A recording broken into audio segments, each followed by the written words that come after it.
Okay, in this tutorial I'm going to talk about NAT and issues related to network address translation for the Cisco CCNA, for studying for your Cisco CCNA.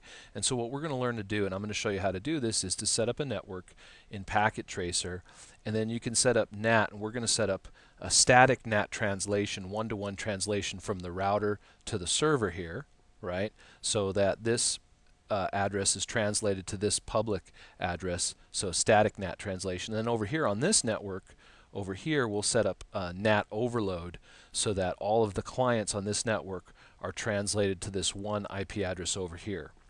And before I show you how to set this up, and we'll do it step by step all the way from the beginning, so it might take a couple of tutorials.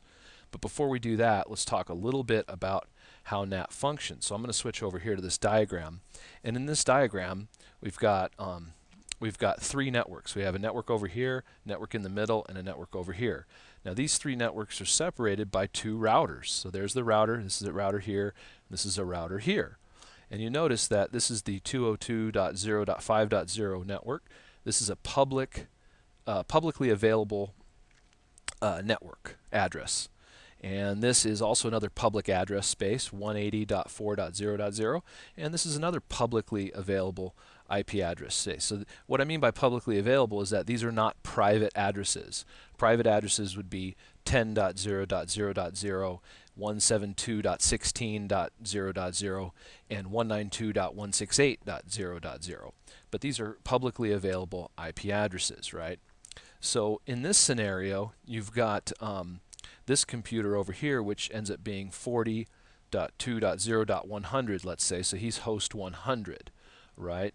And then in between these two routers, this interface right here on this router would be, let's say, 180.4.0.2, and then this one would be 180.4.0.1.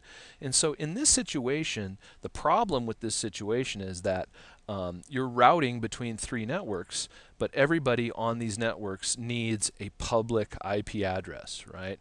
A public IP address. And as we know, the world is moving towards IP version 6. All the IP version 4 addresses have been now handed out, and so this is kind of a thing of the past. But there was a time in which, you know, if you were going to be on the internet, you needed a public IP address, right? And so with NAT, right, with network address translation, what we can do is we can save IP addresses. We can save publicly available IP addresses by addressing our network, our local area network, our LAN, let's say our business. Instead of using public IP addresses for every computer on our business, we use a private address. So I'm going to show you really quickly what I mean. So let's say this is our business over here, and this is our router. And so what we could do is to say, well, instead of having everybody have a public IP address, we put everybody on a 192.168. Let's say 1.0 network, right? So now everybody will be on the 192.168.1.0 network. And similarly, this client now would then change from this address, right, to this address, right? So now, let me pull that into position here. All right. So now this person is the 192.168.1.100 computer, and he's part of the 192.168.1.0 network, so he's a private network. So now, if we have private addressing over here, we can put NAT on this router right here. We can install NAT or configure NAT on this router right here. So I'm just going to put the word NAT here, network address translation, so that this router can translate all of these private IP addresses to this one public IP address, 180.4.0.20.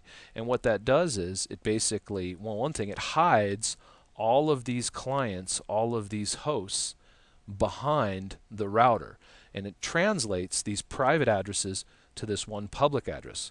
And what that does is that means when these computers communicate, let's say over the web or on the internet, that everybody else in the other networks, let's say, will all know of these computers as just this one address, right?